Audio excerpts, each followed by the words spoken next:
If you're a sailboat systems junkie or marine tech enthusiast, this one's for you. Tonight I'm joined by Rich Whitlock, and we're diving into how he transformed his 2018 Jeanneau Sun Odyssey 419 into a fully equipped cruising machine. Solar, Starlink, upgraded nav systems, you name it, we're talking about it. Whether you're planning your own refit or just love hearing how other sailors set up their boats, you're going to get a ton out of this episode. But first, please like, share, subscribe, especially with other sailboat geeks. Please share the video and let us know what upgrade you'd never leave the dock without. I'm Captain Tinsley of Sailing Vessel Salty Abandoned, a 98 Island Packet 320, and this is the Salty Podcast, episode 60. So let's get into it. Welcome, Rich. Thank you, Tinsley. Thank you so much for having me. It's my pleasure to be here. Uh-oh, you're doing the sound thing again. Oh, is it not giving you Yeah. any? Did it come unplugged or something? Can't hear you now. Oh, your mic's off. Okay, your mic's off. We're gonna get through it here on the. Sorry, how about now? Well, you're still kind of making that crackly noise. Rats. That's a shame. Okay, turn your mic on. How about now? Can you hear me? Sorta. That's a show. Oh, I'm sorry. I hope it's not on my end. Terrible. If anybody's out there listening, let us know if he sounds crackly or not, or is it maybe it's just on my end. But let's try to get through it, and we'll see what there are. A few people watching already. So if you're watching out there, please tell us if Rich has got a crackly voice right now, or if it's just me, if I'm crazy. So No. go ahead, tell us. I hear you just fine, so it must just be me, but hopefully it's not too bad.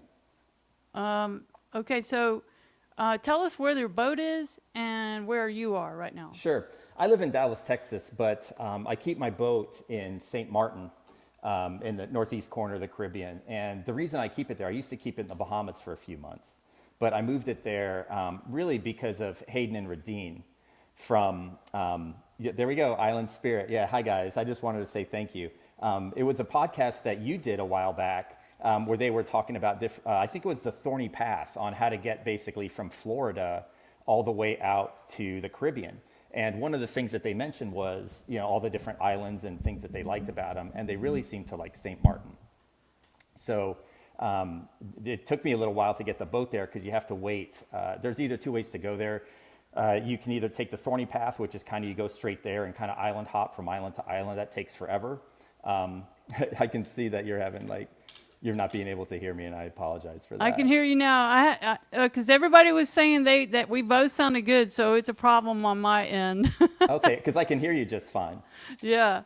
Okay, now I can hear you. Oh, wonderful, wonderful. Okay, so Ray, he heard what you said. I did not. Smart move, push into SXM. Yeah.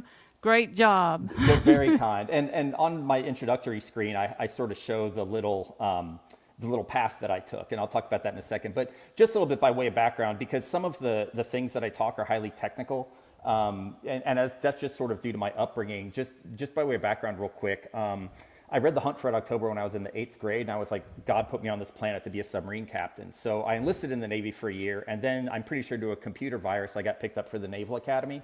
So I went there for 4 years, and I studied mechanical and nuclear engineering. I served on a fast attack nuclear submarine based out of Pearl Harbor, Hawaii for 3 years, which was pretty cool. But I missed the Cold War. And so I got out, somehow got into Columbia University, went there for my MBA. And I'm in my current career field of turnaround management, financial restructuring. I kind of rediscovered my love of sailing about 8 years ago. I used to think that, and I still do, like those old sailing frigates, like those 50, 74 gun, like man of war sailing vessels that used to slug it out back in the day. I used to think those were some of the coolest pieces of just engineering that mankind has ever made. And so having like my own little sailboat's sort of like the closest thing I can get to that. Right. But I sort of look at everything from an engineering perspective when it comes to a lot of these upgrades. So that's why I sort of put a lot of like thought and science into them. So okay. I was more than happy to talk about some of them and the rationale. Are you ready for me to bring out the first slide? Yes, ma'am. Okay. So that's Ciri or Cirilla. I named her after the Witcher, the daughter in the Witcher series. So that picture that you see there, that's actually a picture of her taken in Warwick Wells, which is one of the most beautiful places on Earth, I believe, next to Staniel Key as well. Okay.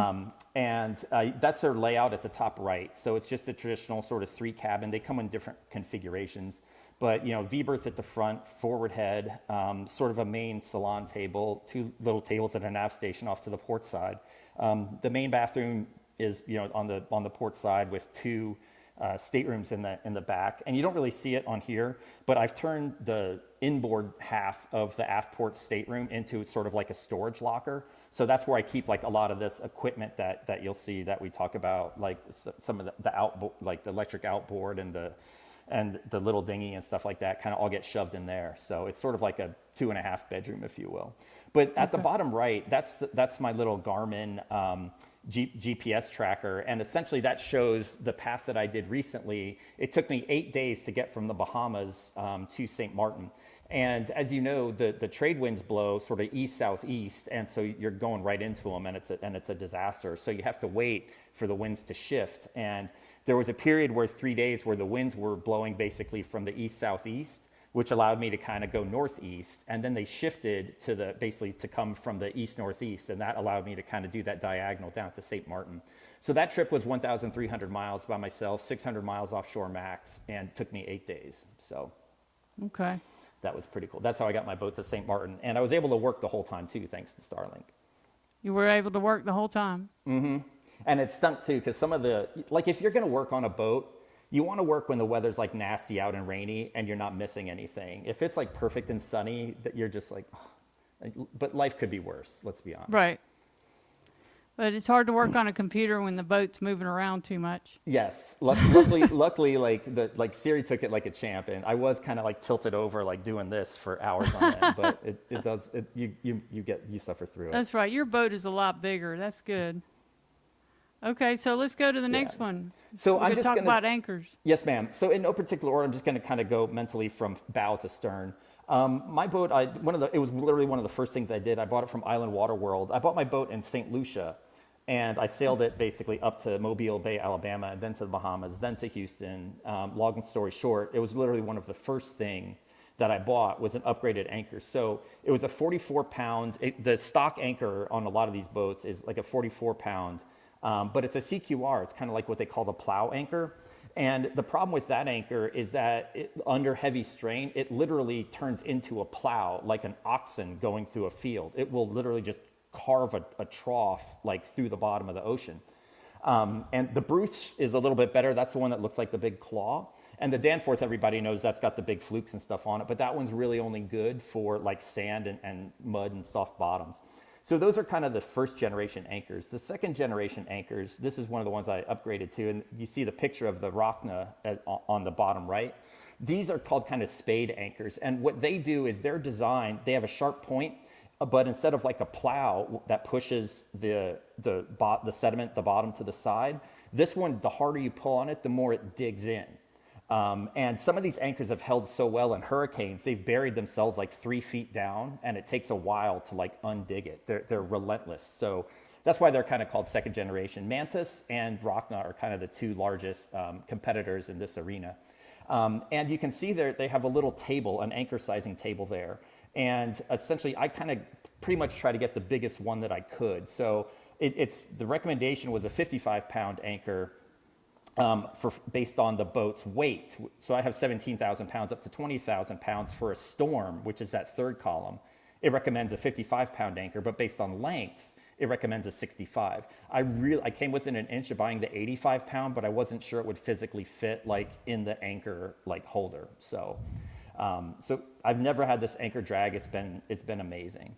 And one other thing I wanted to say about this is don't forget to use a snubber. So at the bottom left picture, you can kind of see a sailboat with an anchor snubber on, and the snubber are the 2 red lines there. You always want to kind of have that going to your cleats. A lot of people, they'd never use it, and so basically the anchor chain just goes straight to their windlass, and the windlass essentially takes the strain of that anchor. Right. And if you're at lunch, it's no big deal. But if that thing's blowing, you do not want that anchor windlass is not designed to withstand basically like 10,000 pounds of force on it. Right. So you use the snubber and you put that force on the cleats, which is where it's designed for. And the other thing is cool about the snubber is you see that big U shape, that sag, that you want that sag in there because that essentially helps lower the chain down into the water more fully, and that lets the anchor get a bigger bite. Okay. So at night, I always make sure to use the snubber. Even though it's kind of a pain to deploy, it's well worth it. It just helps me sleep at night. So that's pretty much it for the anchor. Someone once said, you have the right-sized anchor when people look at it and laugh because it's so ridiculously big. Okay. So if nothing else, use that. Tip of the day. So the first thing I literally had installed on the boat was a radar. I had the boatyard do it where I bought it. And you can kind of see it up there above the tricolor. And I'm flying the French courtesy flag because my boat's on the north French side of St. Martin. But this is radar is super critical for night sailing, I believe. And it's also, and I kind of love that image in the bottom right, because that's what it looks like if you're going into like a little bay or something at night, like Simpson Bay. You can kind of go in there, or Marigot. That's what it looked like at night, except there were literally hundreds of vessels all throughout. And if it's at night, and especially if there's like backlit, like where there's lights on land, and it's hard to see anchor lights, believe it or not, like in that kind of thing, the radar really helps you pick things out. But really, the radar is the only reason that allows me to really sleep at night on the boat if I'm on a passage, if I'm going from A to B. Right. Because you can set up alarms. I have two different alarms. One looks out to the front, and one looks in 360 degrees. And essentially, the front one's further.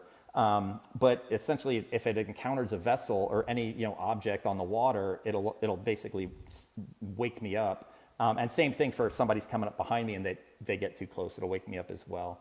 It's also really handy for oil rigs if you're ever in the Gulf of Mexico. Sometimes when they shut down a rig and abandon it, there won't be a light on it. Sometimes they'll put a whistle on it, but the whistle only works if it's moving up and down. That's what kind of powers it. So oil rigs in the Gulf is key, and like I said, the crowded anchorages at night. So the radar is really important, especially if you're single-handing, because then obviously at some point you have to sleep. So the radar sort of acts as your crew member for your lookout, if you will. And do you have AIS as well? So that's one of the slides. I have AIS receive, but I do not have AIS transmit. Okay. And originally I wanted that because of power, because I didn't want there to be a huge power draw on the boat. Although now that I've upgraded my batteries, I'm not sure it matters that much. I just know to transmit AIS requires essentially more stuff than it does to receive it. Yeah, I've got both.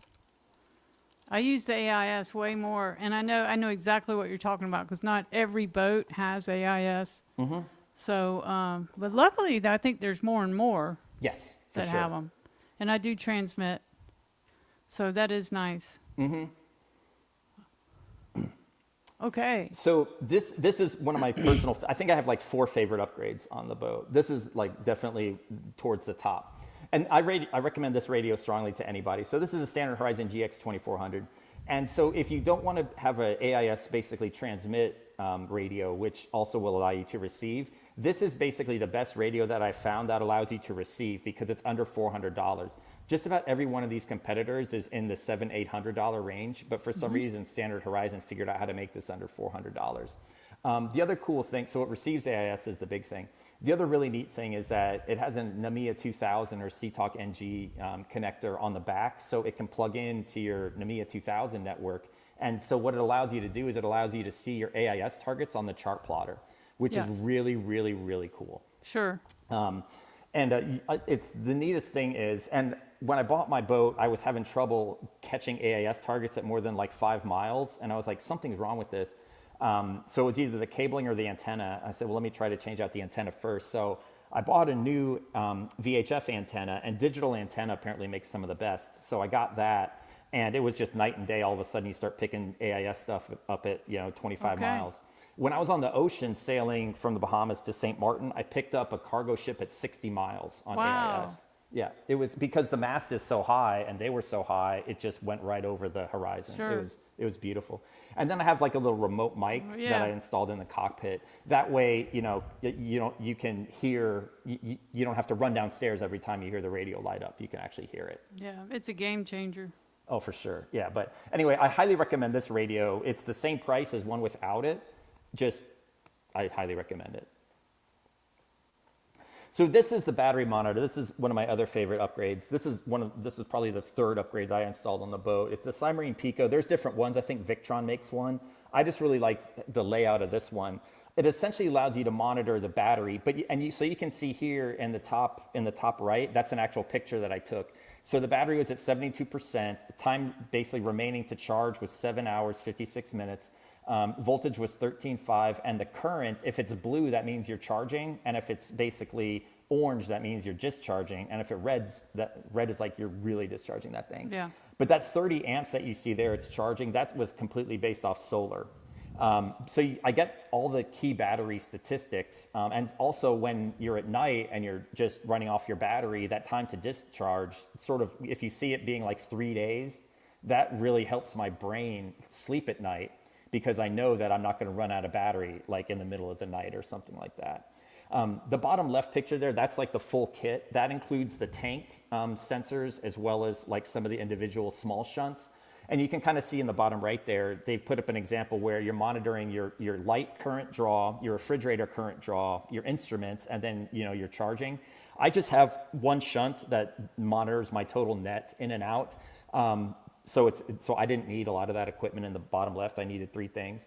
The thing is, if you have lithium batteries, you absolutely need a status of charge indicator, something that monitors the amps in and the amps out. Because the old method of doing it, where you kind of look at your voltage and based on your current draw, you can kind of tell where the charge is, that doesn't work for lithium batteries because they maintain the voltage so well.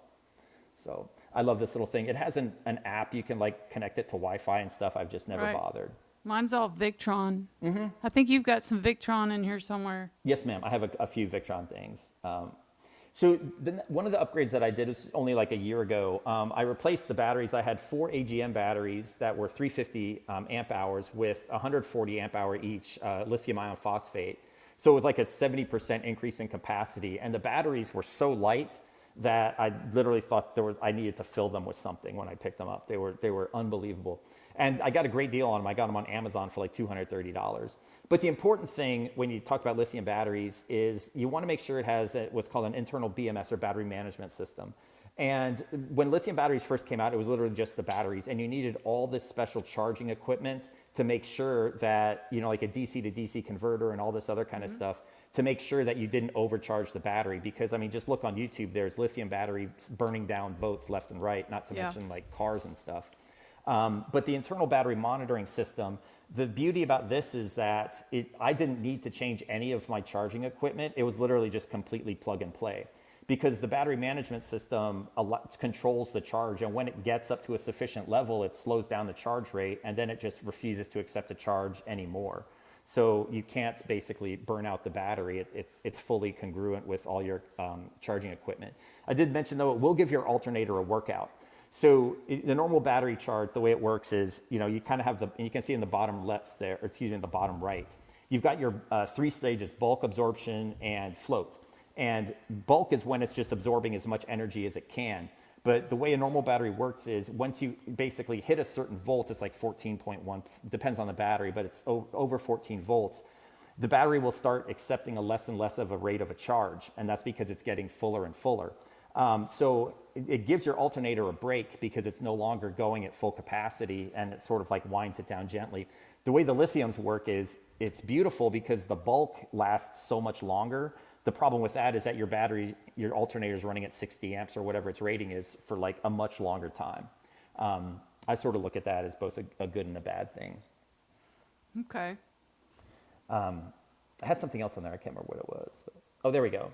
The coolest thing about the lithium batteries is that they're much more efficient with solar charging. So the problem with solar is that the problem with regular sort of AGM type batteries is once you start to get a decent charge in them, what'll happen is they will reduce the charging rate because they're starting to get full, which wastes some of your solar. So it's actually almost impossible to fully charge a battery if you're actually using solar to charge it. What the lithium does is it extends that first phase, that bulk phase, so much further, which allows you to get so much more efficiency or so much more energy out of your solar charger. And that's the same for the portable generators too. And I have 2 of those that we'll talk about. Yeah. One last thing that I like is it's so much easier on the inverter for heavy loads. So I have like a microwave, and it's big. It's like 1,000 watts or something like that. And when I would run it under my old AGM batteries, it would pull 130 amps when it was running the microwave. But under the lithiums, it only pulls 80 because it's able to maintain that voltage so much higher. So the load on from the running the inverter, especially that microwave, it was the worst. That thing would just drain the battery down to like 12 volts. But when you put 80 amps on a lithium, it still stays at like 12.8, 12.9. It's pretty happy with it. So it's what's safer. this portable AC that you have? Yeah, we'll talk about that in a second. I have that one down there. That's a portable battery-powered air conditioner. I bought it just to see what it would be like. Yeah. So this is an AC source selector switch. So again, the thing about being on a nuclear submarine, and this is the mentality that I kind of brought over, it's about high reliability, maximum reliability, and it's about understanding everything that's going on the submarine, where every electron's flowing and what every circuit's doing.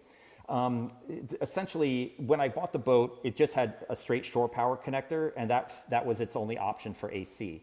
But I knew I wanted to install an inverter so I could have 115 volt power without running a generator or without essentially needing to be plugged into shore power. But so the question is, how do I switch it from shore power to the inverter? So there's two ways of doing it. One is you can buy basically an automated kind of inverter charger combination. I know Victron makes a lot of these.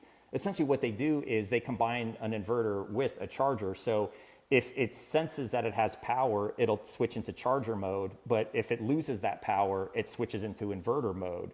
And so it provides seamless, basically, integrity of your 115 volt AC. The problem with that is that I never want to rely on a black box that I don't know what it's doing. Like I want to be able to control where that source comes from. So that's why I installed that AC mode selector switch there. That lets me switch between shore power off and the inverter.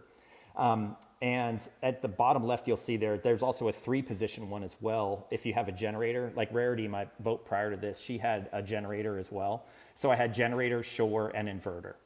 So that let me kind of switch between them. And the bottom right there is what you see. That's sort of my instrument panel, right by the navigation station. So the top left piece, that's the big piece that obviously comes with the boat. That's where you control your anchor lights and things like that. Then I've got the battery monitoring module, the little box right off to the right. The standard Horizon GX2400 is on the bottom right. The Fusion 750 radio is right kind of in the middle. And then my AC mode selector switch is like at the bottom left there. So I have everything just localized right there. Okay.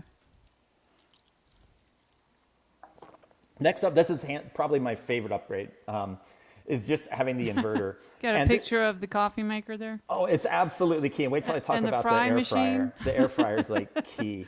So yeah, so the inverter, as everybody knows, it allows you to convert 12 volt DC battery power to 115 volt AC. And the thing is, I wanted to make coffee in the morning completely quiet. I did not want to have to run a generator or anything, right. Or boil hot water to like make coffee. I just really wanted my little K-cup machine to work. Yep. And the inverter allows you to do this. Now, the important thing is that with an inverter, there's two different kinds. There's pure sine wave, or also called true sine wave, and then there's modified sine wave.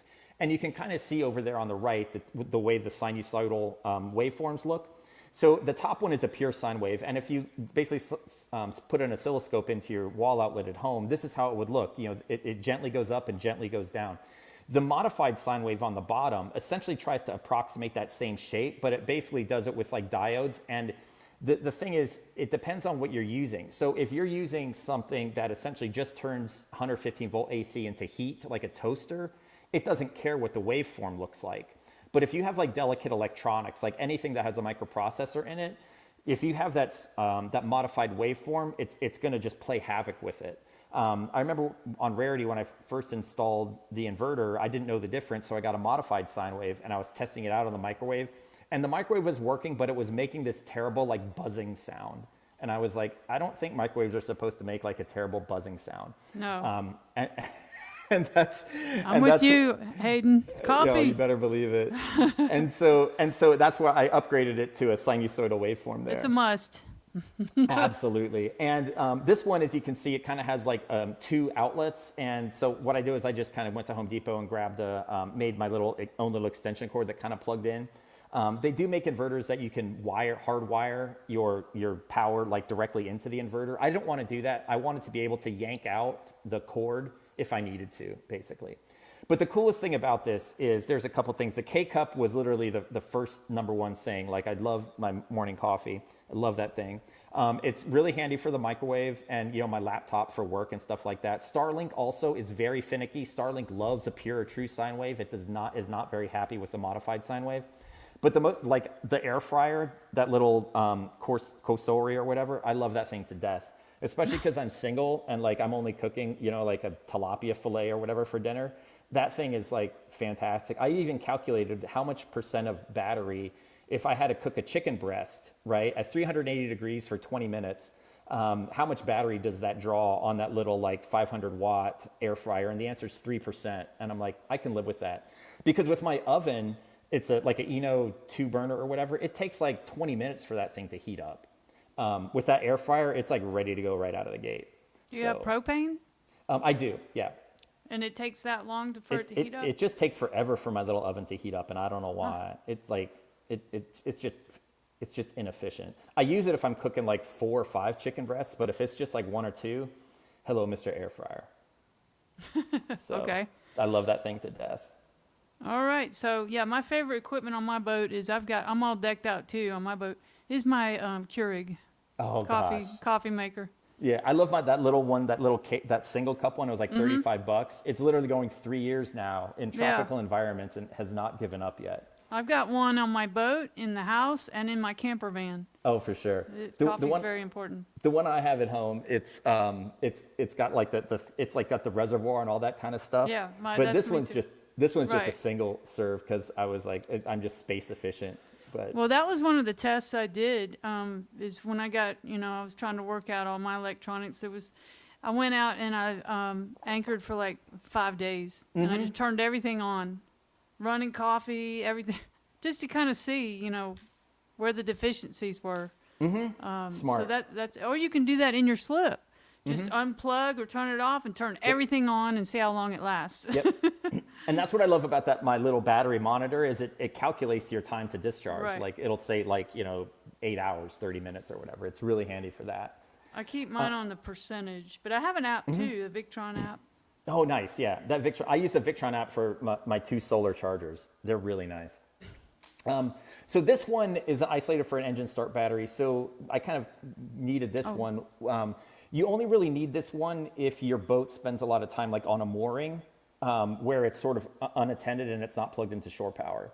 So every boat pretty much has this where you can see the little diagram. You've got the alternator at the top right, and it goes in as an input into the splitter. And then the splitter basically has got one for your engine battery and one for your house battery. And what the isolator does is if one battery has like a parasitic drain or a problem, or you're just overusing it, it won't basically bring the other battery down along with it.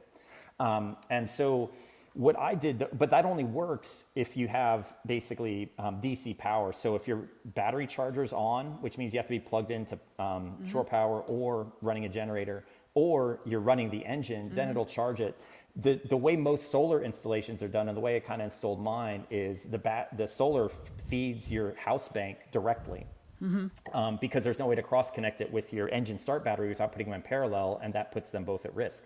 So what I did was with this, I bought this little isolator. You can see it was pretty affordable, and basically I just used the house battery as the actual input, and then it has a single output, which is to the engine start battery. So that way, whenever the house battery voltage is greater than the engine start battery, it's topping up the engine start battery.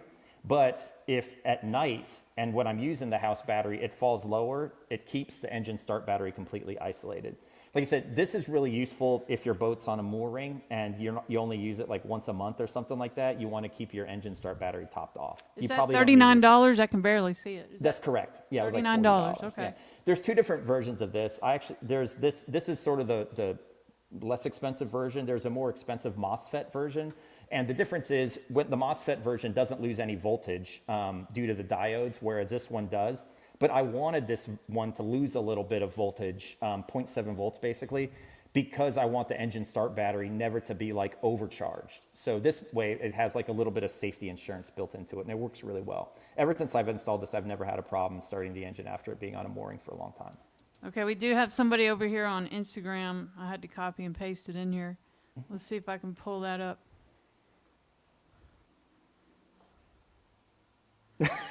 Do you know I this love person? that. Do you I know don't. Mirko Giannati? I don't think. Sometimes Instagram handles can be weird, but yes, they're definitely right about the air fryer. It's so Yeah. nice. The one I have for my house like has changed my life. Like it's so easy to cook now.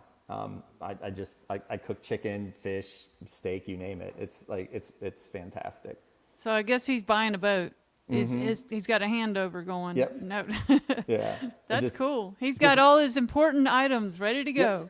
Be sure to get a true sine inverter if you want to run it off battery. So Okay. anyway, that's for that one. Did we finish that one? Yeah. Okay. All right.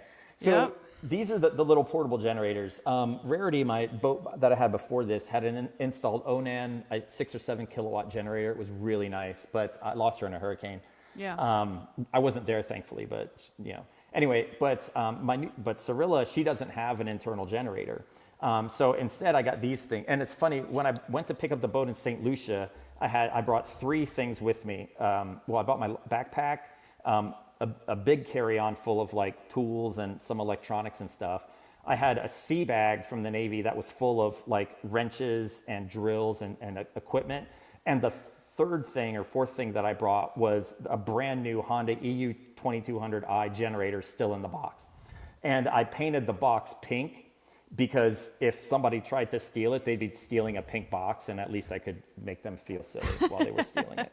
So, but then I've TSA got went one of through those. it, and they like took off my pink. I was so disappointed. But so the 2200i is on the left. They have a smaller version called the 1000i. That one's on the right. I have them both. The 2200i has Bluetooth. It's a little bit bigger, and it's 2200 is a bit misleading. That's the surge amp, or that's the surge power. It can only run 1800 watts like continuously, and anything in between it kind of is sort of iffy. But the thing about the 2200i that I like is that it can run my main air conditioning unit, which is 16,000 BTUs. It can start it and it can run it. But the problem is that to start it, you really need, so as you probably know on yours, there's an eco mode on it. And the eco mode works great for when you're like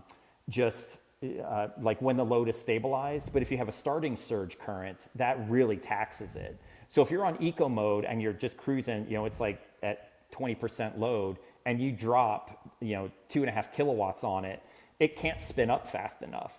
And it'll trip offline. So in order to start the air conditioning compressor on this, I have to turn it off of eco mode so it stays at high revs, and then it can basically handle the starting surge. If I take the little one and put it in parallel with the big one, then they're both fine. So that works out really well. But the real reason I bought the little one was because it was literally Thanksgiving Day, 2022. I was sailing. We can answer ducks. Do you have to upgrade fire suppression system with the battery upgrade or ventilation? I can't speak to have to as opposed to like any kind of what's the electrical. There's electrical code for yachts. I can't remember what it is, but I can't speak to like what that is. I'm sure I have to eventually get somebody ABYC, I think ABYC certified to take a look and like get my thing up to code.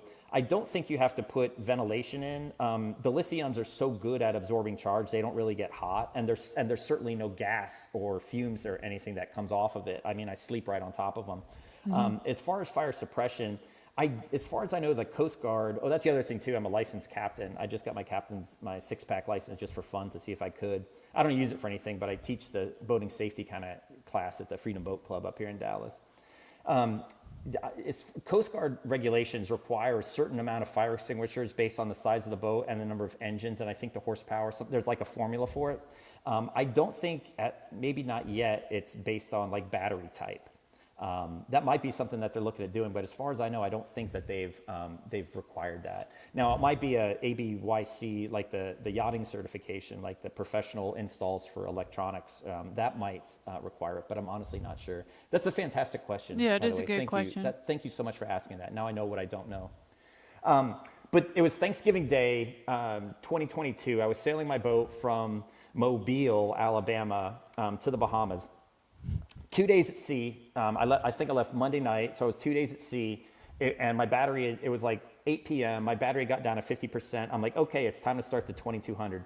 So I pull it out and yank the starting cord, and the starting cord just snaps right in half. Oh. And I'm just like, are you kidding me? So one of the things I like about the generator is not just that it lets me run the air conditioner, but it keeps hours off your main engine. And, it's sort of like engine hours on a sailboat, it's like mileage on a car. The lower it is, the more valuable, the more hours you have, the less valuable compared to another similar boat it would Sure.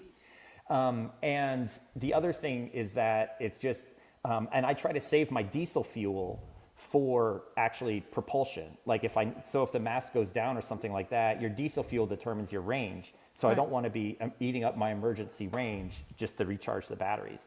So I had to do the unthinkable. I actually had to start the engine to just charge the batteries, and I was crying the whole time. And so, but I don't take no for an answer really well. So on some things, I know how to take no for an answer, but like I don't take defeat very well, shall we say? And so it's Thanksgiving night, 2022.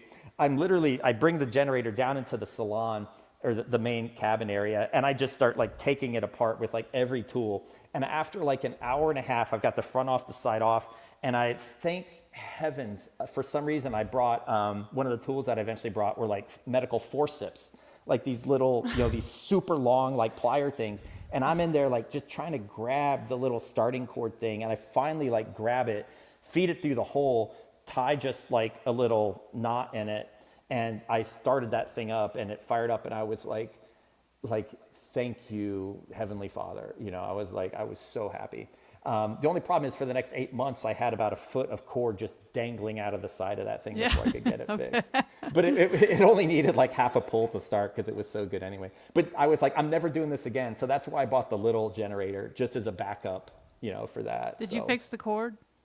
I did. I had to take it to a certified Honda like dealer just so they would like fix it like properly. Because I'm not sure I even put it back together right.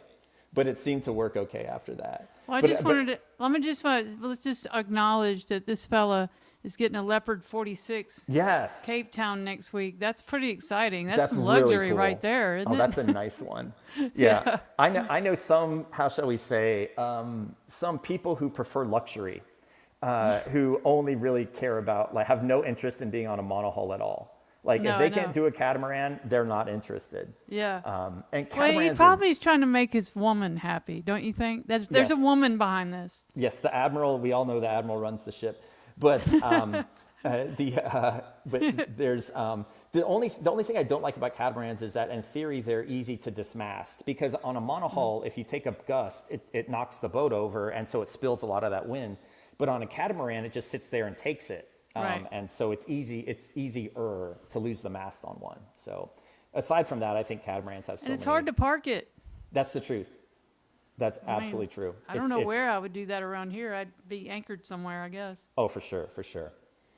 All right. All right. Well, anyway, so that's the generator. So I've got my little one just as a backup. And I thought about getting that one, but I found out this was going to be sufficient. And I don't have a very big boat, so that one would be just a little too much room, But and that picture on the bottom I took right. it on my 2023 trip, and I never even I basically just started it up, plugged in the air conditioner plugged in the shore power just to turn on the air conditioner, just to make sure everything was good. But then after that, I just never used it. Yep. And I just decided I used my little DC fans while I'm at anchor, and just kind of sweat it out. And if I have the fans on me, I can sleep. That's the difference, is that if you have ventilation blowing on you, just a fan, you can tolerate like 10 degrees hotter. Compared to if it's just no ventilation and stuffy. That would be awful. Terrible. There's no way to sleep in that. Well, for me. But if I've got a miserable. good DC fan on me, I'm good. Yep. And just open up all the hatches. It literally just brings in it allows you to sleep in like 90-degree weather. Right. So this is a solar setup that I have for Siri. Yeah. So I have 700 watts total. 300 watts is in the front, and that picture there, you can see it. I've got one big panel, it's kind of square, right in front of the Traveler, and I have two long panels that are on either side of the mast. Each one of those is same exact panel, just a little bit different layout, and it's So those are soft panels? Yes, you can roll them up into a tube, basically. Tell me about those. Are those just as good? Yes, so they're actually better. So these ones were kind of expensive. I think they were like maybe $250 each or something, but they're SIGS panels, and I forget what that stands for, but it's made out of a certain material. It has diodes all over this thing. So the thing about the SIGS panel is they're they perform extremely well in shaded conditions. Wow. So that panel that you see there, the main one that's right in front of the Traveler, it's like 50% shaded. Normally that would zero out from any kind of normal panel, that output would be zero. It's just not even going to bother. I'm sure I was getting like 40 amps out of, or 40 watts out of that thing. So it's very resilient. And that's the other thing too. It's like the main sheet, the red line that you see there, that can cast a shadow. Most solar panels that would decimate its output. This one, it's like it doesn't even notice. So it's very resilient to that. So the other two in the back, those are rigid ones, right? Yes. Yeah. And so you just put those others out when you need them? That's correct. So when I'm sailing, and that's obviously one side, I have a mirror one on the other side. And I'm kind of doing a no-no here. If you have panels in the same group, ideally they're all the same exact size and manufacturing model, everything. I'm kind of mixing it up here because the back ones are essentially bifacial panels. So they get charged from either side of the panel, whereas the Renogy one, the old-fashioned one on the front, that one is only a uniface panel. And that's just because they were originally all that uniface panel, and then I upgraded the rear ones. But the thing is that, so when I'm at anchor or mooring, I'll sort of angle them up like that. And you can see I'm using it's actually like a shower rod tensioner for the first one, just that little itty bitty white pole, and that's extendable. So I'll angle that up. And then for the aft one, I'm just using a buoy, and the buoys are the ones that I'll use like if I'm underway and I want to elevate the panel for some reason. I'll just tie, a fender. I'll just tie a fender to it, just because it's rugged and it'll take it. Those little shower rods, I've lost several of them already because I'm lazy and I don't tie it. But most of the time when I'm sailing, I just take those down and just let the panels hang vertically, and that usually works. That gives you 70% of the output, but without having to worry about losing a fender or a shower rod or something like that. But what's cool about the back panels with the bifacial ones that I got, they're from Bouge RV, same as the SIGS one. I've had my back solar panel of 400 watts pumping out 440 watts actual. You actually do get something out of the bifacial, which is pretty cool. And you can kind of see there, that's my one of my Victron. So I have two chargers. So you want different charge controllers for basically different groups of panels, and that's to allow them to operate at the most efficient voltage and things like that. Originally, I had all 700 watts wired in what I thought was a super smart series parallel configuration. For the life of me, I could not get more than 350 watts out of the whole thing. I was like, what is wrong with this? And then I broke it, I rewired it, put all front panels in parallel due to the heavy shading. The rear panels, both of the ones on the sides are in series, and then those go into parallel. But the trick is, I have one solar charger for the front and one controller for the back, and that allows them to operate at very different voltages. And you can see there, just in that thing off to the right with the display, this is the rear one. Out of 400 watts, I was getting 393, which is, it's very hard with solar panels to actually hit your theoretical maximum. It's very difficult. But you can see here, the total network power was close to 600. So the front solar panels for 300 watts were putting out 200. And the battery was just charging like crazy like this. That's my favorite thing to do, is see the battery charging at 35 amps. Yeah. Forever, because it's not like you're running your generator, it's literally just charging like a bat out of heck for free. Okay. Yeah, I have two different controllers, Victron, one for each panel, 375 each. And we put in one for each panel. That's very smart. That's the most efficient way to do it. Yeah. Everybody says put them in parallel. The problem with parallel is that you start putting, if you have enough wattage, you start putting so much current through the wires that you lose a lot of current due to what's called the I2R losses. So parallel means you're putting them all on one controller? Is that what that means? Parallel basically means so if you have two panels, and let's say they both put out 20 volts, If you put them in parallel, that means like you have one panel here, one panel here, and you tie the the positive outputs together, and you tie the bottom outputs together. So you can lose one panel and the other panel will still just do its job. Okay. That's what's called in parallel. The other way to do it is in series, where you daisy chain, for lack of a better term, the output of one panel to the input of another. So in this one, you'd have 20 volts pumping out, let's say 10 amps. In this case, you'd have 40 volts pumping out 5 amps. So it's still the same amount of power. It's just that the way the voltage and the current essentially is different. The problem is, so doing it in series is better if you don't have any like shading or anything else, because you have a lower current. And if you have a lower current, you have lower basically power losses through the wire. They're called I²R losses. You take the current, you square it, multiply it by the resistance. That's the power that you lose in basically just from the wiring. So if you have everything in parallel, which is ideal from a shading perspective, you're going to be losing power just due to pumping so much current through that. So people try to basically figure out what's the best blend of series up until the point there I risk shading, and then I switch over to parallel. So due to heavy shading, all of my front panels are set up in a parallel configuration. And in the back, because I've got panels on either side, I have each panel in series, and those are connected in parallel. So yeah, I've got a friend who I'm trying to talk him into getting. I thought maybe some of the soft ones. What do you call them? Flexible ones might be good for his boat. And we weren't sure. We were trying to figure it out if they were just as good. But it sounds like there's a lot of benefit to them. Well, the flexible ones for sure, but these ones you could literally roll up, and they came in a tube. Right. And so they were extremely flexible. But what I didn't care about the flexibility or not, what I cared about was that they were SIG. So they're highly resilient to shading. Right. They're the best panels that you can buy for any kind of shading. That's now, nice. One thing I wanted to make a mention of is a lot of folks basically will install an arch on the back of their boat and put the panels on that. And that's great too, because you can use that for a dinghy lift, and you put your panels on that. I just don't, I'm a minimalist in some ways, so I kind of like just keeping things to I like the clean look. Sure. The other thing that a lot of folks do is they'll take their panels and they'll put it on top of the bimini. And that's a good idea too, as long as you never have to lower or collapse your bimini. And for my boat, like I love the elements. And so I just keep my bimini like permanently, like I'd have to hunt for it. Like I have no idea where it is. I think I might. But the point is that like, if you put your panels on top of your bimini, if you ever want to collapse your bimini to just, like one of my favorite things to do is sail at night away from land when it's like pitch black out without a cloud in the sky. It's darker than a planetarium. Because the planetarium has like the exit light, row lighting and stuff like that. But if you're in the middle of the ocean and there's no clouds, it is so dark you can't even tell where the sky starts and where the horizon sort of ends. Here's my setup. Oh yeah, that's beautiful.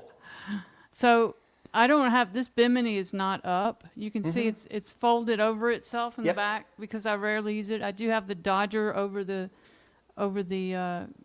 companionway. I see that, yeah. But there's a big gap in the middle, and I like it that way. Oh, yeah. I like to be able to see the sails. I like to see what's going on. Yeah, because I hate like having to sort of look You're out blind. around the bimini. Yeah, It's like running blind. Yeah. But I just love looking at the sky and seeing the stars at night. You know. And you see, I've got the Starlink there, and the Garmin radar, and the all my goodies there. I love that. That's so cool. Oh, and you have a wind generator. Yes. And that's another thing too. Like so the perfect boat would have as many. We learned this is something sort of a mentality we carried through on the submarine. You want basically redundant but not identical methods of generating power. So on the submarine, it's not near as much. Yeah. But at least it's something. Yeah. On the submarine, we had a battery reactor and a diesel generator. So if you're, I'm gonna put this up.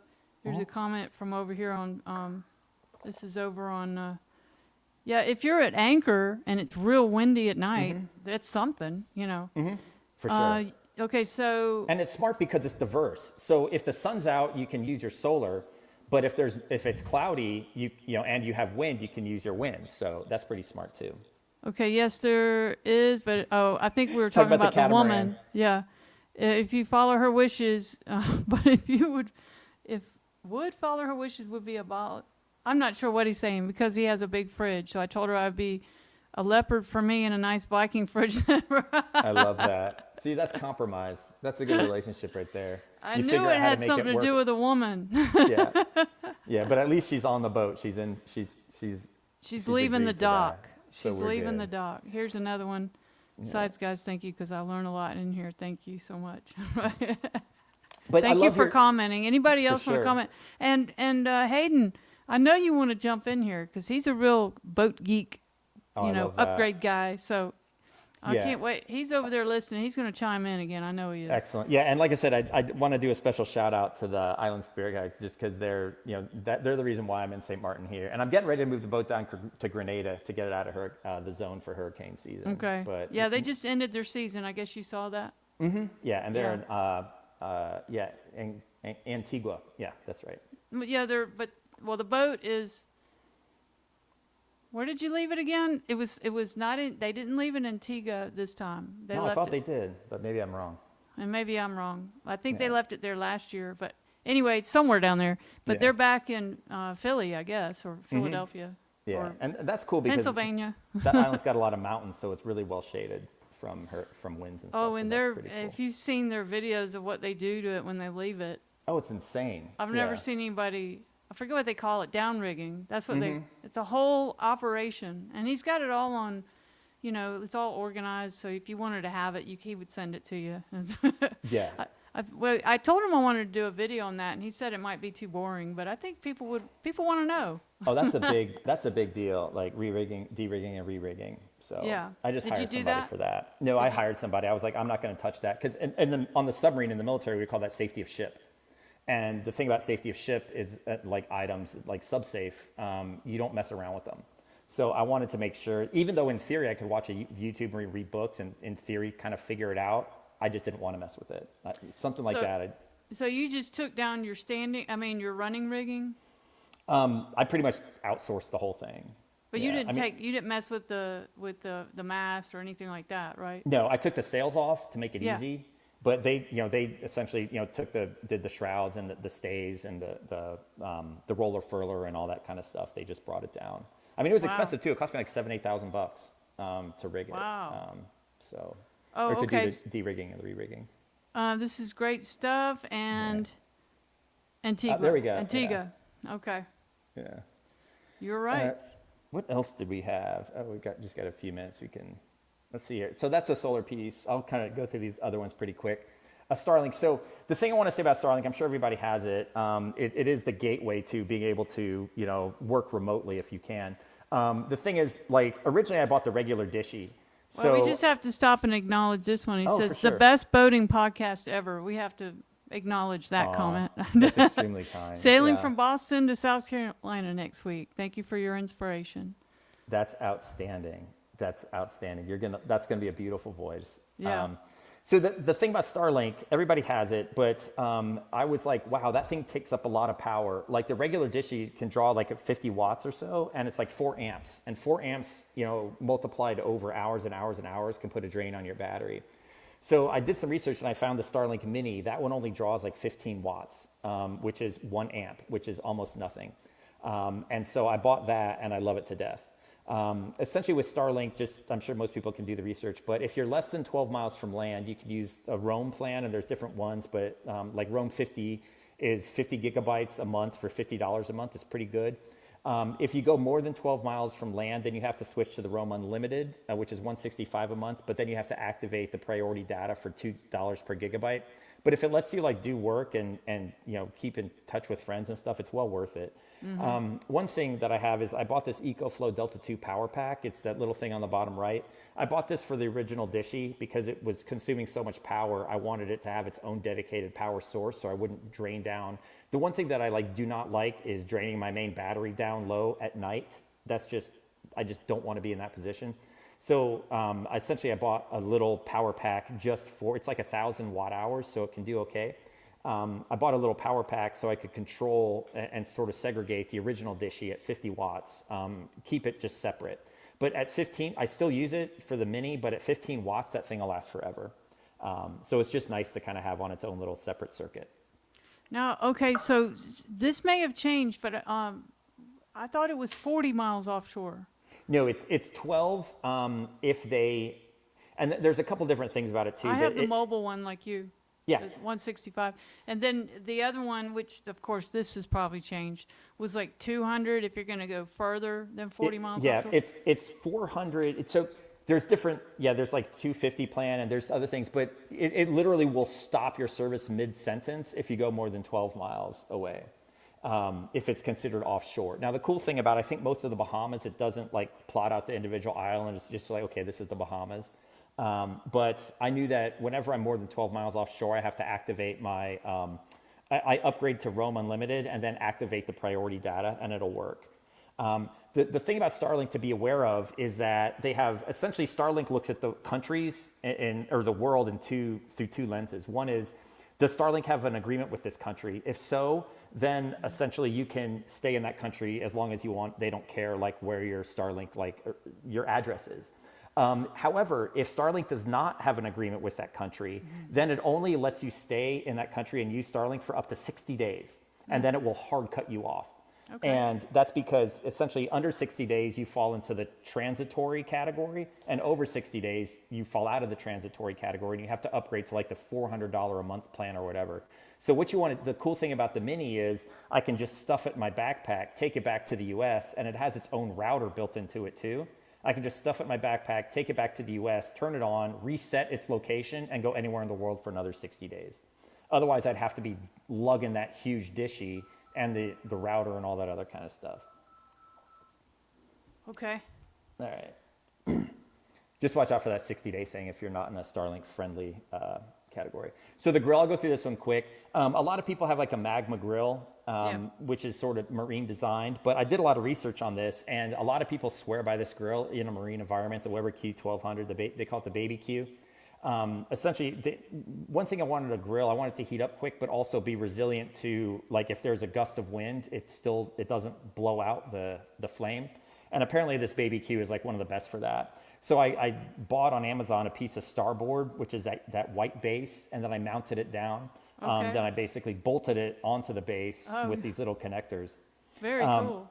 And then, so I use that thing there. It's cool because it has a temperature gauge and stuff too. But this is like reasonably priced. This is like $200. There's an old joke. You can actually find it online. It basically shows a screwdriver, and it shows screwdriver, $2. And then it goes boat screwdriver, $4. And it's the same exact thing. Just adding marine on something triples its price. And I think Magma's gotten away with that for a long time. Yeah, they're pretty expensive. For sure. But this one does the same job. And you can see I bought those little grill rail clamps on the top right. That's what I use to mount to the bottom of the Starboard. And then the important thing in the bottom left picture, I've got a little back brace. That back brace is key because it keeps it flat. Because otherwise, if you open up the lid, it puts a lot of weight on the back of it. And without that back brace, it'll just like literally just fall over. And I also looked at, okay, well, what's the proper way to hook up your propane tank to your marine grill? And Magma wants like $200 for this like regulator, all this crap. And I was like, there's gotta be a better way to do this. And then I found on Amazon that little adapter tube right there. Literally it's like 20 bucks. You just screw one end. My boat has 2 propane tanks. One of them's permanent. Like I just keep it connected to the main internal grill and stove. The other one, I just hook the little green thing up to the tank and then hook the other end of it right up to the grill, and it'll last forever. It'll last me like a year. Yeah. So it's real fun. I have a connector like that, but haven't used it. But that's awesome that you're making use of that. Oh, it's nice because I have a dedicated tank for the internal stove and one that I dedicate for the grill. Yeah, because I have 2 also, and it'll be a long time before I get to the second one. Mm-hmm. And especially now with the air fryer. Oh my God, I use so much less gas thanks to that air fryer. Oh yeah. I tell you, Leslie did me a solid on that one. So portable air conditioner. So this one is like coming, I just bought it just to see what it was like. So that's a picture of it set up there on my salon table. And the tubes are one's for the intake and one's for the exhaust. With an air conditioner, you want to make sure that you have a dedicated intake and a dedicated exhaust, because otherwise you're just basically recirculate. It's using the same air to essentially that it blows to heat and cool, and it's not a good idea. Do you see this, Hayden? You got a portable air conditioner. So it's not just that. The cool thing about it is that it's battery powered. Because like I've got a main air conditioner that's built into the boat, but I don't Right. really only use that if to Shore entertain power. like for shore power, or like that poor little Honda EU 2200i. If I want to murder it, Emergency. I'll A turn it heat on. emergency. So this one's battery powered. The Wave 2 is what I have. It's the 100 BTU. The latest one that they have, the Wave 3, came out a few months ago. It's like 6,500 BTU. So of course they're going to improve it right after I buy it. Yeah, of And course. but it's nice. It'll run 3.5 hours, and it's only like 5,000 BTU, so it's not going to make your boat freezing. But it's fantastic for either spot cooling or reducing humidity. And How so, much does that cost? oh, it was like $1,000, I think. But I mean, I was like, whatever. Let me just try it. Oh, don't let And Radine see this. Stop. so the coolest thing about it, there's two things. One is, so you see like the front of it right there, and there's a little outlet vent on the top. Literally, it's one thing that if you're trying to cool down your whole boat, but if I'm like doing work or something, or I'm just reading, I'll just sit there, I'll point the outlet right at my face from 2 feet away, and it is, you don't care how cool the rest of the boat is if you're just like, have 60 degree coolness blowing on you. It's so great. And the coolest thing, and I also have a little adapter that I can put on the front of it that essentially takes the air outlet, the discharge of the cool air, and it's a tube. I just run it straight from the discharge right into the front cabin where I sleep at anchor. And it literally will cool down the front cabin like really, really quickly. But the coolest thing is that it just reduces humidity. The other cool thing is that it doesn't rely on the main ship's battery, or ship, you can tell them Navy, boat's battery. And it doesn't require me running the Honda generator for it. So I can just run it 3.5 hours. You're I'll be a power asleep. guy. By the time it dies, it's all about power management. So I look at a boat, there's 4 things you need to manage, almost in order. Buoyancy, water, or buoyancy, propulsion, water, and food. If you have those things, and power is the 5th one. So Yeah, if you you can forgot manage, power. if you can manage those 5 things, buoyancy, propulsion, power, water, and fuel, you are like good to go. So Right. anyway, Buoyancy is very important. buoyancy is right. like, that's the number one. But All right, but so I try to keep it segregated so I can just run that thing till it dies and I'm already asleep and I'm good to go. So dinghies, so I think that's the one up next. So of course I have 3 dinghies because one's not enough. The first one I bought was this West Marine PHP Performance High Pressure 310. It's a 10-foot, but it has this inflatable high pressure keel. And the idea behind it is they were trying to figure out how do we make a best of both worlds that has the performance of a rib with the basically storage ability of a complete inflatable. And this was the closest thing that I found. I was actually able to get it up. It gets up just fine on my 3.5 outboard, horsepower outboard. It struggles. I used to have a 2.5 I could get it up on. It flies with my 6, but I can just store it deflated in between the helm station. So it's just great. I can store it without having to. It doesn't. I don't have to put it up on the foredeck. It literally will store anywhere. So the second one is this little 8-foot dinghy, this roll up. So you can see it over there. It's like that RU 250 or whatever. It barely holds me.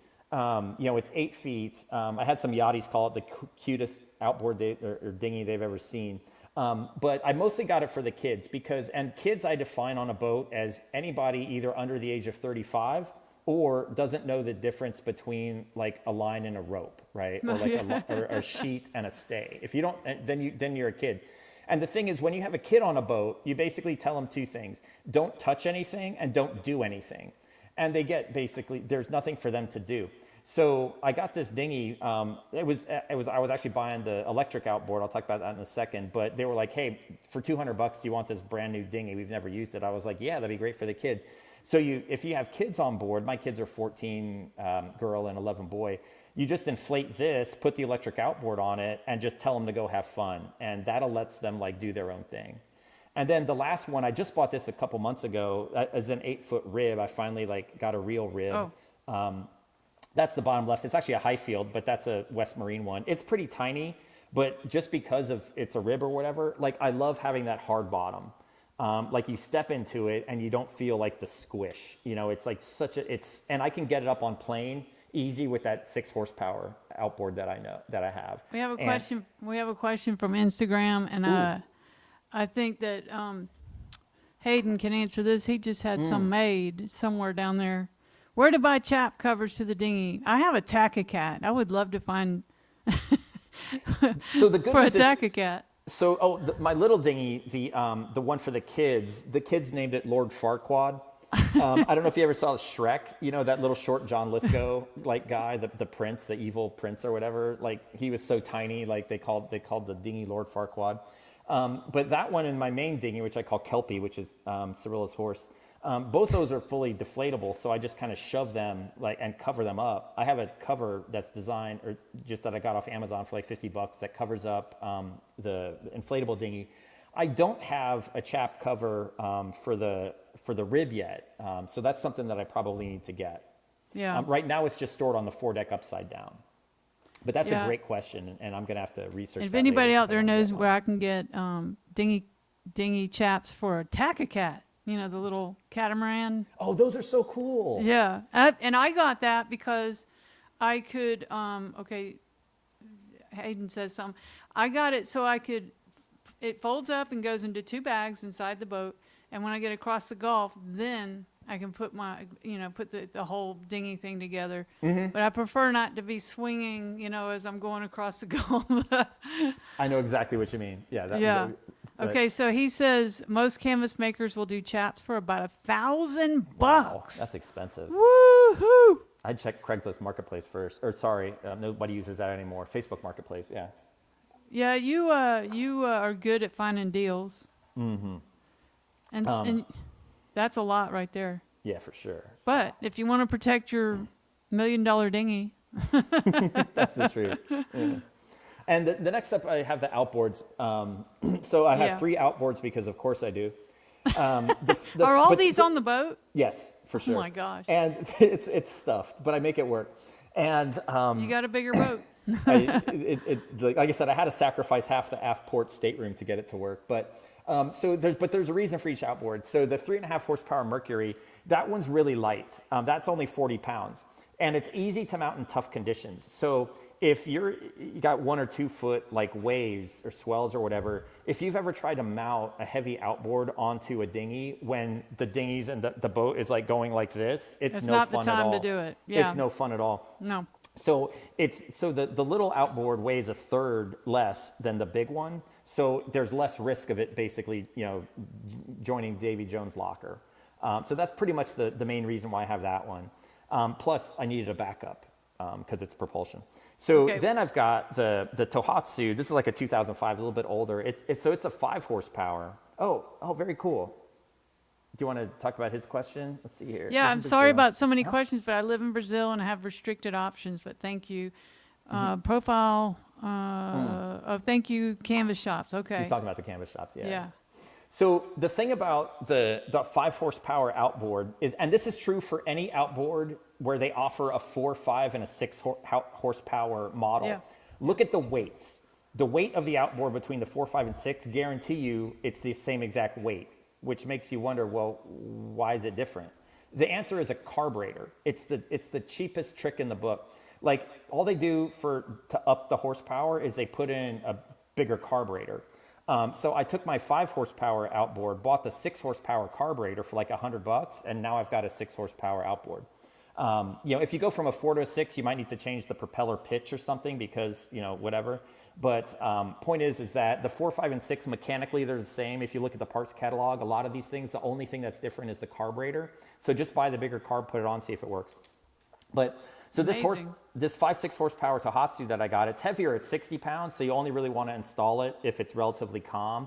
But it can get that rib up on a plane like nobody's joke. I mean, it flies.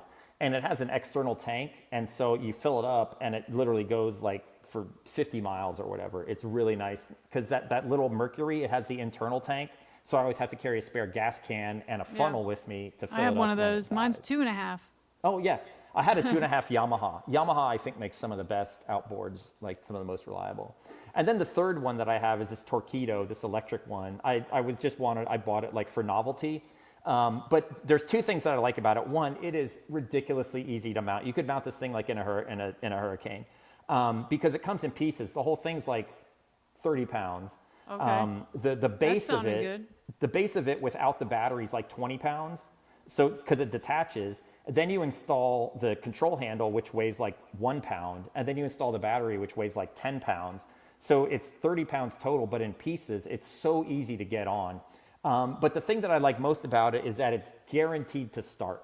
My greatest fear is taking my dinghy to like some snorkel spot out like in the ocean, like away from land where you're not in a bay or something. And you anchor, you go snorkel, you come back on the dinghy and the outboard doesn't want to start. That's like one of my greatest fears. Yeah. And so this little electric thing starts every time without question.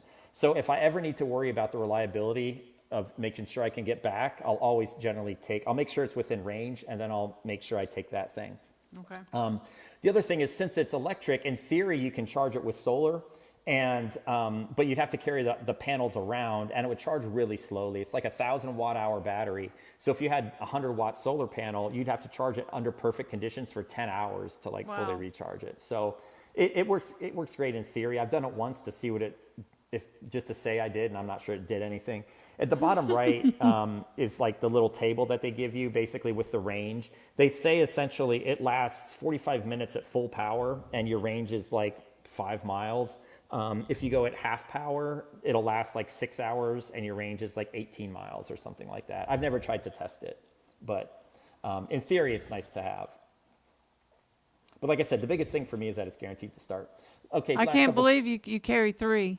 Oh, for sure. And I just stuff them anywhere I can. But they're actually the coolest thing is I managed to figure out how to stuff them without putting one of them on my little outboard holder in the cockpit, because I don't like seeing the outboard there. So I shove one of them in the port cockpit locker, one in the starboard cockpit locker. Those are the 2 gas ones. And the third one I shove in that aft port stateroom, basically. So none of them are like, you can really see everything's on the port side, so you have something else on the starboard side to balance the weight. To balance it, yeah. No, those are the spare anchors. So I told you the 65-pound Mantis I bought. I still kept the boat's original 44-pound CQR, the plow anchor. That boat anchor. is heavy. Yeah, and then I've got the. Sadly, since it's just me and I don't carry many provisions, like it's still like there's a lot of water lines still exposed. But then I've got like a 30-pound Danforth or whatever that's stuffed somewhere. Wow. But so for this chart plotter, so this is super important. So for the chart plotter, the boat came with a Raymarine Axiom 9. But the thing about the regular Axioms is that they're very touchscreen. They're touchscreen only. And maybe Raymarine's just really bad about this. I don't know if like B&G, I think, or Garmin or whatever like are better. If there's like any condensation on the touchscreen at all, it just will go crazy when you try to touch it, which isn't great. So that's not good. It's really designed. These things are really designed for like power boats where you've got inside the pilot house and stuff. I don't know why they put them on sailboats, but anyway, point is that for the longest time, if I ever wanted to touch the screen, I would have to go down and get a paper towel and wipe the screen dry and then try to touch it. And the worst part though was switching it basically. So at night you turn it on from basically day mode into night mode, where it turns everything like red and black. And then I turn the screen intensity down. The problem is if you forget to raise the screen, the intensity of the screen and switch it back to day mode, now it's light out and the screen is black because it's in black mode and it's so dim you can't see it. So I would have to do, and literally it's just all picturesque, I would have to grab a towel, a dark towel, like that dark purple one you see above the Starlink. I would have to grab that, put my head next to the screen, put the towel over my head and the screen to basically create like a mini dark room so I could see the screen, and then actually use that to raise the intensity. Anyway, so my company was having a good year. It's nice owning your own company. You get to reward yourself. So my company was having my good year, so I decided to reward myself. And I was like, you know what? I'm going to get a bigger one. I'm going to get the 12 instead of the 9, but I'm going to get the Pro. And the thing about the Pro is that it has the buttons like right on it. So right off to the right, you can see on the bottom picture, I circled the little red things. The most important button there, so it has a little, sort of thumb thing that you can like move it up and down. But the important thing is it has a power button there. And if you just keep pressing the power button, it'll change the brightness. It raises the brightness up. Yeah, so that's you like can a see Garmin. it. Yeah, and then you can just switch it over to day mode. And I'm like, oh, I love this thing so much. I mean, it was $2,000. I can't say like I said, I was blessed because my company was having a good year. I don't know if I was whatever. The point is that it was a nice luxury for me.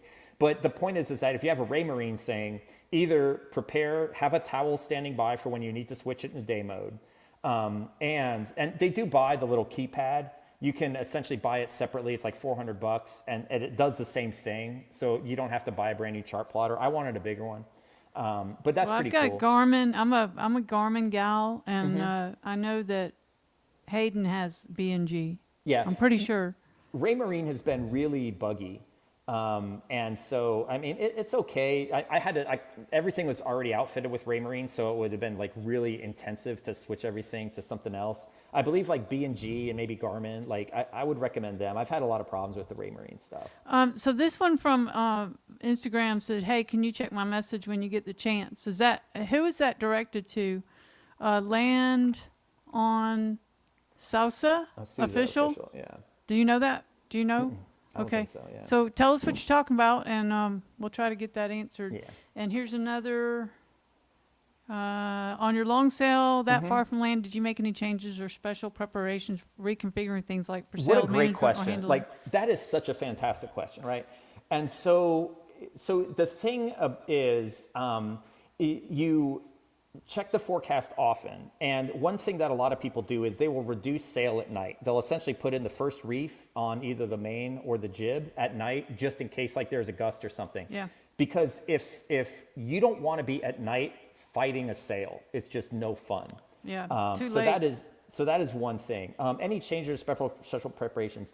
I did buy, I don't really talk about it in the equipment, but I do have a drogue on the boat. I have two different ones. And then I bought a sea anchor right before I left, just in case, like an 18-foot parachute anchor. I think it was by Paratech or something, just in case a hurricane showed up on top of me. I keep it in the forward cabin. I've never used it. Mostly I just plotted out, what food I needed. The one thing that I did do is I enlisted the help of Chris Parker for Marine Weather Service. And basically was emailing with him and was like, hey, what do you think about this? What do you think about that? So between that and using Predict Wind, I had pretty good confidence in essentially that trip, which is why I sort of left. Yeah, the weather and making sure your boat, everything's working and are the most important things. And So- I can't do the work myself like you. So I have the rigger come out and I have him make his inspection, and then I have other guys come out and check every hose, every clamp, everything, and weather. Yeah. And I have a weather expert that I consult with, and I've gotten pretty good at it too. But I always get a consensus, concur. Okay, so Hayden says B&G has touch and buttons, yes, just like smart. mine does And with my Garmin. Thank God for that, because you don't want to be. If that screen gets wet, you do not want it to be useless. Yeah, that's a little. Yeah, like I said, I went through so many paper towels when I first bought that boat, just wiping that thing off, just in the middle of the ocean. So why didn't you get a Garmin? Oh, because I would have had to B&G? change out the wind speed sensor, the radar. It's like, Yeah. I just don't want to have to mess with it. I got So you. you're sort of like, at some point you're locked into it. But I will. So the thing that gave me confidence about sailing that far, and I've sailed my boat 5,000-6,000 miles by myself, I think. So, and don't ask me if I keep a proper watch at night. I'm not going to answer that. But the thing about, someone once said your boat floats the same in the middle of the ocean as it does in a bathtub. The physics are the same. It's not like, oh, I'm 600 miles from land, so now the boat's going to sink. Like, something bad has to happen to you for the boat to sink. And usually what happens bad is the waves, right? A boat can handle plenty of wind. Where it's not great is handling waves.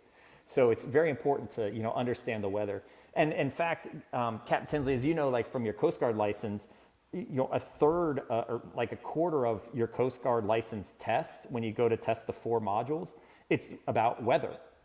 And the reason is because, like, if you're in a power boat or something and there's like bad weather coming up and you're smart, and so if you're on a boat, there's things like collision, like running into something, trying to dock it, going down a narrow channel, understanding the rules of the road. These are all things that you have some control over, right? The thing about weather is that you have no control over it and it happens to you.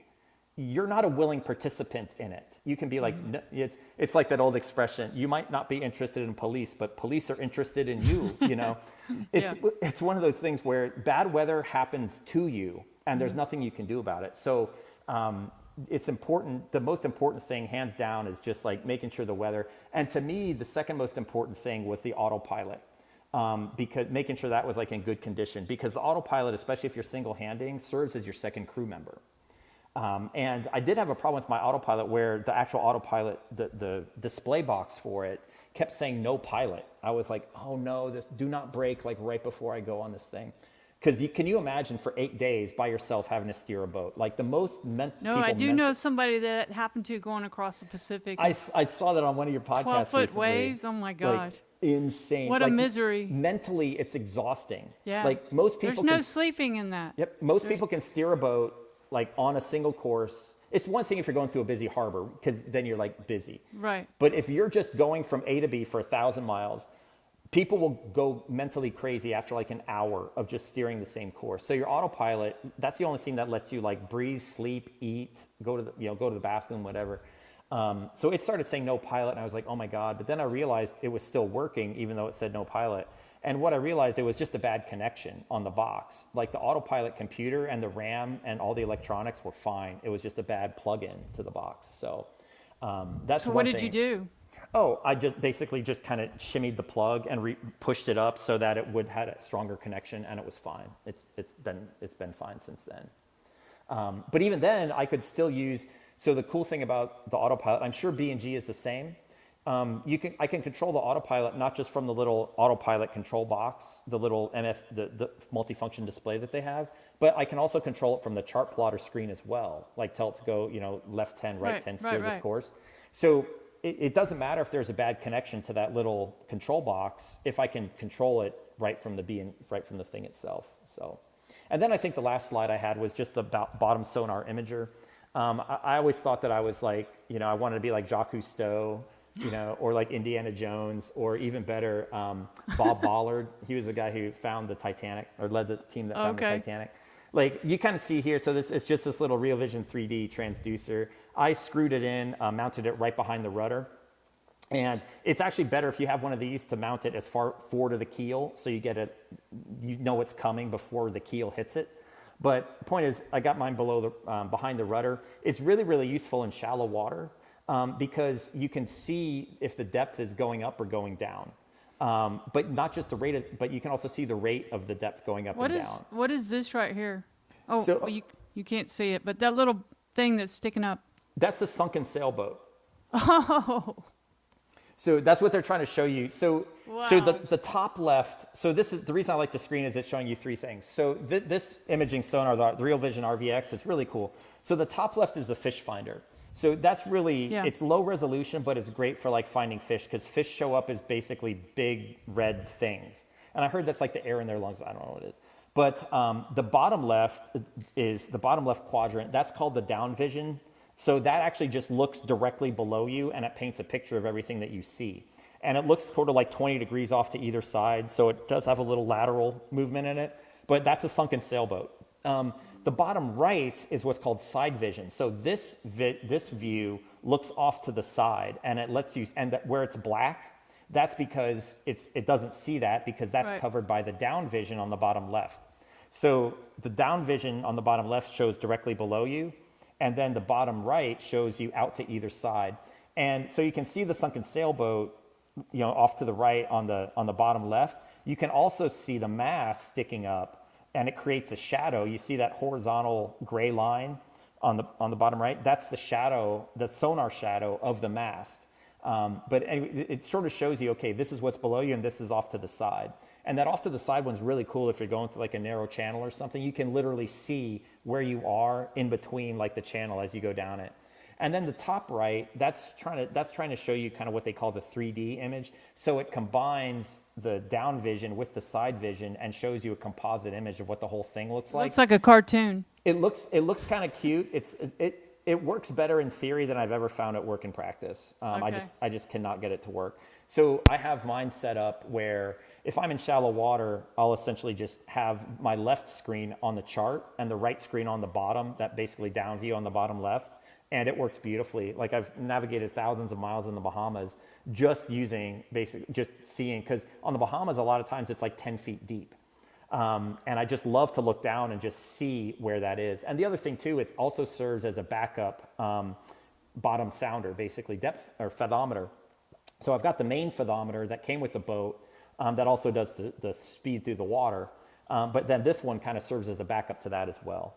But it's just really neat to see. And you can also tell the type of bottom you're over, if it's sand, grass, rock, just based on the quality of the return that you see on the bottom. So that's kind of pretty anchoring, cool too. That would be handy. That's super handy because you'll have a different, sort of anchoring strategy a little bit if it's sand versus like grass. Like turtle grass doesn't want to hold it all. Right. So that at least kind of lets you know what you're going into. So, but that's pretty much it. That's like everything I have on my little boat. And like I said, I sort of looked at some things from an engineering perspective and a backup perspective, because on the submarine, everything was about like redundancy and high reliability and maximum efficiency. And if you're underwater by yourself and something bad happens, you want to make sure that there's a way that you can you have some kind of backup for every critical system. Well, so. I wish you were here, because I have some questions to ask you, because I installed, and this is technical stuff. You know, when I got the boat, it was Ray Marine. Mm-hmm. And I didn't like the Ray Marine chart plotter. It was not as intuitive. So I got my chart plotter, my Garmin, and put it on this boat, and had the NEMA 2000 installed. Mm-hmm. So it's got both, and everything works. But I never saw the air temperature or the water temperature ever again after I brought it to the new boat. And I don't know what that's about. Nobody seems to be able to tell me. But I used to use that a lot, and I have been without it since I got the boat after my hurricane incident in 2020. And I mean, it doesn't Garmin read Ray Marine? A lot of times, yeah. So the Ray Marine's they're not dumb. Like they'll make a bottom transducer, or they'll make a wind speed indicator or something like that, knowing that they would rather have you just buy the Ray Marine piece and use it on a B&G or a Garmin than have you have all Ray Marine stuff to use it by itself. Like they might get some people who convert everything, but I think they're smart enough to know this should be plug and play. And so they try to plug and play it. And the common sort of clearinghouse, if you will, of that is the NEMA 2000 network.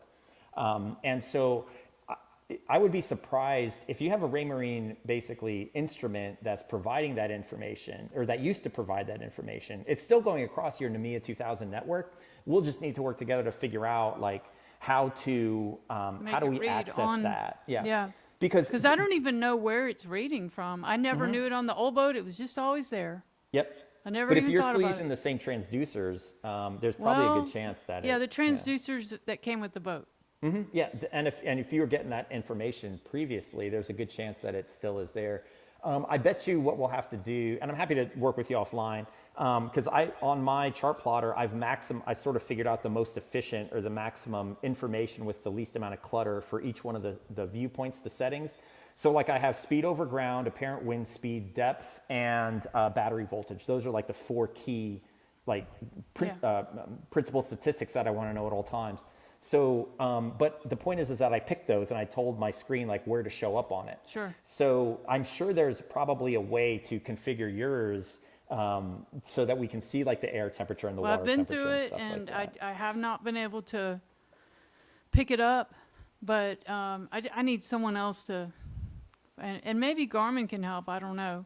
Mm-hmm. But I just installed a new Garmin autopilot. It was an auto helm, which is Ray Marine, So that one was starting to act up. So I just went ahead. I told the guys that work on my boat, I said, I want a remote for my autopilot.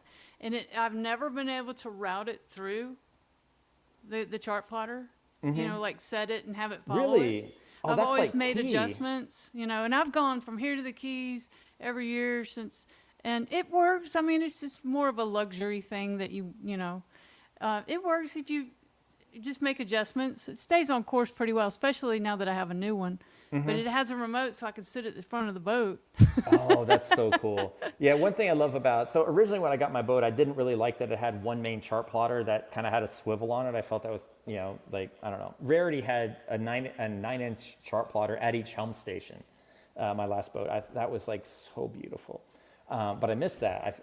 I've got this big one. Yeah, you get used to things, just like the air and water. I Yes, mean, do I yeah. have to have that? Probably So- not, but once you have it, you want it again. So this is the funny thing though about like having that the one pod that I can kind of swivel around. Originally, like on Rarity, if I was sleeping and I was sleeping up in the cockpit, just lying down on one of the You just cockpit turn it lockers, around to you. I would have to get up, walk back to the chart plotter, look at it, and then walk back and try to go to sleep again.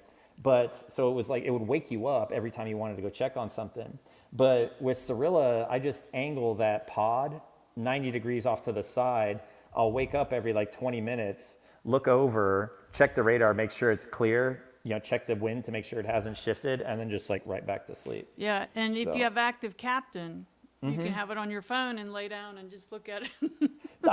So don't laugh. So I have that. So that's the thing I do like about one of the Raymarine, maybe B&G, I'm sure it has this too. There's a Raymarine app, and you can basically connect your Wi-Fi. And because it's Raymarine, it only works half the time. But I can connect my iPad to my chart plotter and control the chart plotter from down below. So if it starts raining, I just bring up my iPad, hook it up to the chart plotter, go down below, and especially if there's like a squall coming through or something where the wind's shifting like this, I'll just adjust the course or put it in wind vane mode or whatever, so I don't have to mess with it. And just And that's what control you can do with the active boat captain. down below. Yeah, and that's And then so once nice. I have because I still don't have it all hooked up, because what's been going on in my life. So I've kind of abandoned the boat for a little while, so I'm trying to get myself back on it. But I've got to get the new Garmin autopilot all set up and working correctly with and it cleared out some other settings. So last time I took it out, I no longer saw. Not only do I not see the air temperature and the water temperature, but also didn't see the depth or the. Oh, that's a problem. And it's there because it's on one of the relay instruments. It's there, but Yep. I think because they were messing with the NEMA, it needs to be reset I on the gotcha. chart plotter. Yeah, depth and apparent wind speed are my two most important things. Yeah, wind speed, and so I no longer have wind speed or depth, but it's there. I just have to. We'll figure it out. I'm happy to help you, offline and Okay. walk through it or something. I'm sure Okay. there's a way to make it happen. Well, gosh, we've had a very good, informative podcast here. Sure do appreciate your expertise. Sure. Thank you for having me on. I really appreciate it, Tenzin. Well, we'll have to catch up. When are you going back to the boat? I'm flying in probably, let's see, this weekend I'm off. I just got back from the boat, so I'm staying in town for a week, if you can believe it. And then next weekend I'll have my kids, but the weekend after. So I think like May 19th or so, I'll probably fly out. So you'll go and down. I'm going to I'll fly into St. Martin, pick up my boat from the mooring, and then just sail it down to Grenada, where I'm going to try to keep it. But I have some friends that I think are will be in Martinique at that point, which works out really well because one of the things I want to visit is I need to go to Antigua to see Nelson's Dockyard. That's one of the historical sites there that I've always wanted to see. And then, but I want to go to Martinique, and I want to go to Montserrat, where the volcano erupted and buried the capital city. That's been described as the modern day Pompeii. I really want to see that, see if I get a tour of the exclusion zone. And then I want to head down to Martinique, where this island is called Diamond Rock. And it's very famous, well, amongst sailors, because the British actually took it over to blockade the French in like 1800. And they set up cannons on this like 600-foot tall like island and just stymied the French for like a couple years. And they had a garrison of like 30 people on it. And the French had to send like 3,000 sailors to like take it back. It was unbelievable. And the only reason they surrendered was because their cistern, the water tank that they had on the island, like started leaking, and they all started dying of dehydration. Like, how cool would it be to like see that, in real life? So, Yeah. Anyway, but I'm going to try to hit those places on the way down to Grenada. All right. Well, and so did you see Hayden and Radine while you were in St. Martin? No, sadly I missed them, but I think they were over in Antigua by the time I finally got my Okay. sad self over there. Well, they're going to be back now that they're home and settled in. We're gonna do another really good podcast. They, like I said, they come very organized and they come with tons of information. And I appreciate this today, that you really came with some great information and some knowledge and some know-how. So thank you. Oh, thank you This for will be having me on. It's been an honor and privilege. All right. So when you get to Grenada or Martinique, it'd be fun to have you on again. You can talk about your journey from St. Martin. For sure. And hopefully this time it'll be easier because I'll be going straight south as opposed to, against the trade. So we'll see how that works for sure. All right. But yes, well, definitely. We can talk about bottom paint. That's the next thing I need to Okay. figure out. Okay. All right. Well, thank you. And the way I end these is say salty abandon. Out. Oh, you know